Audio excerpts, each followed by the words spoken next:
트럼프는 쿠바 독재 정권의 엘리트에 대한 압박을 강화했고 이번 수요일에는 그 압박이 아바나 정권의 역사적인 장군의 성까지 미쳤습니다. 알리나 로살레스 아기레 우레타는 장군 울리세스 로살레스 델 토로의 딸로 2023년 에비언비투 관광 비자로 아바나에서 발급받아 미국에 입국한 후 마이애미 지역에 거주하다가 미국 이민세관 단속국에 의해 체포되었습니다.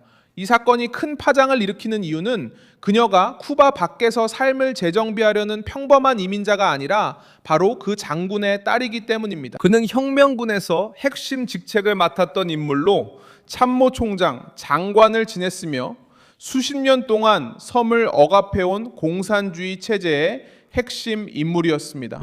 쿠바 국민들이 정전, 물자 부족, 긴 줄, 두려움과 탄압에 시달리고 있는 동안 카스트로 고위 지휘부와 연관된 일부 가족들은 안락함을 찾아 나서고 있습니다. 바로 그 체제의 선전이 적국이라고 부르는 나라에서 말이죠. 트럼프 행정부는 이제 이 모순을 정치적 메시지로 바꾸고 있습니다. 쿠바 권력 가까이에 있었던 사람들은 특권을 누렸고 미국 영토를 피난처로 삼으려 했습니다. 이제 이민법과 국가 안보의 무게를 느끼기 시작할 수 있습니다. 그 장군의 딸은 마이애미에서 무엇을 하고 있었을까요? 왜 독재 정권의 엘리트들이 미국으로 도망치는 걸까요? 트럼프는 쿠바 밖에서 이런 특권 네트워크를 어떻게 차단할까요? 지금 그 이야기를 전해드리겠습니다. 이런 직설적이고 군더더기 없는 콘텐츠를 좋아하신다면 구독을 고려해보세요. 여기서는 매일 이런 영상을 올리고 있습니다. 체포 사실은 망명 중인 쿠바 관련 언론 매체들에 의해 확인되었고 또한 미국 이민당국의 공식 구금자 명단에도 나타났다고 디아리오 데 쿠바는 전했습니다. 리나가 이송된 구금센터는 공개적으로 알려지지 않았습니다. 지금까지 알려진 바에 따르면 리나는 마이애미에 있었고 쿠바 정권 역사에서 무거운 성을 지닌 채로 이민 신분을 합법화하려고 시도하고 있었습니다. 리나는 쿠바에서 직업이 의사이고 공산 정권에서 결정적인 직책을 맡았던 장군의 딸입니다. 울리세스 로살레스 델 토로는 혁명군 총참모장, 사탕수수부 장관, 농업부 장관, 그리고 강요회의 부의장을 역임했습니다. 이 사실은 갑자기 생긴 것이 아닙니다. 2026년 2월 마르틴 뉴스의 한 조사가 로살레스 델 토로 가족 일부가 평범한 쿠바인들에게 강요된 빈곤과는 다른 삶을 살고 있음을 이미 밝혀냈습니다.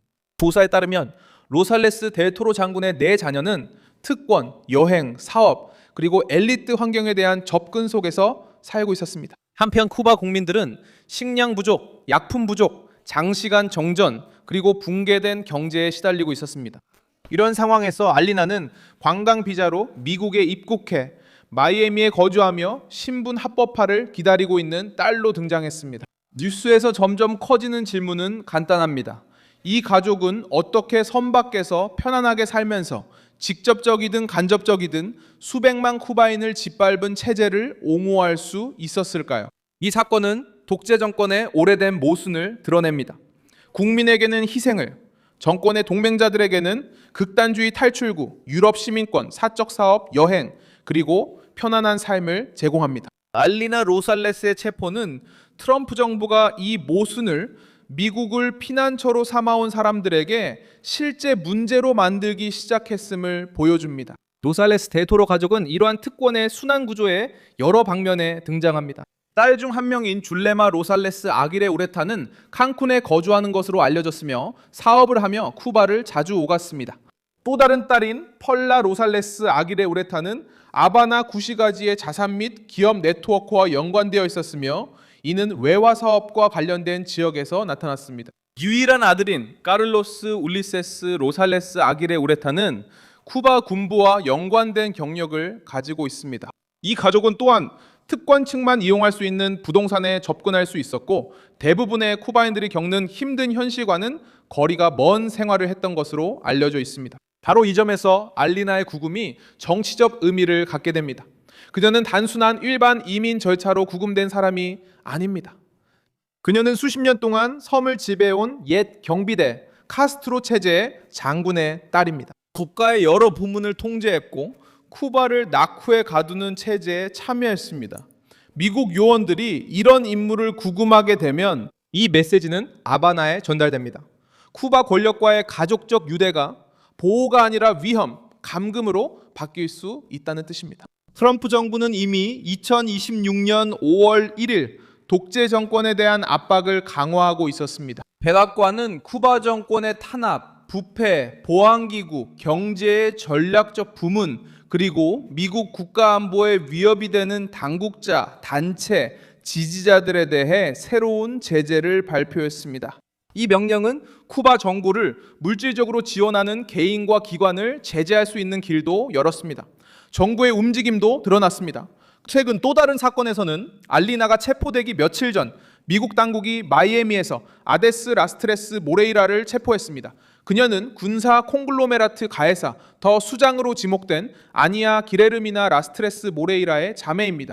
이 그룹은 쿠바 군대와 연계되어 있으며 관광, 무역, 부동산, 금융 등 섬 경제의 거대한 부문을 통제하고 있습니다. 언론에 인용된 미국 당국에 따르면 아데스는 플로리다에 거주하며 영주권을 가지고 있었지만 정권 엘리트와의 연관성 때문에 추방 대상자로 간주되었습니다. 마르코 루비오 미국 국무장관은 지구상 어디에도, 특히 미국에는 그들에게 있을 곳이 없을 것이라고 밝혔습니다. 국가 안보를 위협하는 외국인들이 사치스럽게 사는 것은 허용되지 않습니다. 이 순서가 중요합니다. 먼저 쿠바에 대한 공식적인 강경 조치가 나왔고 그 다음에는 가해사와 연관된 자매의 체포가 있었습니다. 이제는 카스트로 체제와 관련된 장군의 딸이 구금되는 일이 발생했습니다. 이것은 단순한 사건이 아니라 체계적인 방법이 있음을 보여줍니다. 트럼프 정부는 쿠바에서 물리적으로 떨어져 있지만 여전히 권력과 연결되어 쿠바 내에서 섬을 억압하는 가족, 실행자, 수혜자 네트워크를 겨냥하는 것으로 보입니다. 이런 종류의 뉴스는 오래된 상처를 건드리기 때문에 강한 영향을 미칩니다. 정권은 항상 평등, 희생, 저항의 이념을 팔아왔지만 엘리트들은 전혀 다른 현실을 살아왔습니다. 평범한 시민들은 줄을 서고 정정과 짓눌린 임금에 시달리는 반면 권력과 연결된 가족들은 해외여행을 하고 외국에서 공부하며 사업을 하고 민주주의 국가에서 보호를 추구하는 모습이 드러납니다. 알리나의 체포는 바로 이런 위선을 정확히 겨냥합니다. 친 카스트로 장군의 딸이 마이애미에 살고 있었던 것입니다. 수백만 명의 쿠바인들이 자신들의 위기에서 벗어나지 못하는 동안 이 사건은 아바나에도 압박을 가합니다. 왜냐하면 이 사건은 플로리다가 이제 이런 가족들에게 더 이상 안전지대이 아니라는 것을 보여주기 때문입니다. 정권은 자본주의를 비난하지만 그들이 보호하는 사람들은 마이애미로 달아납니다.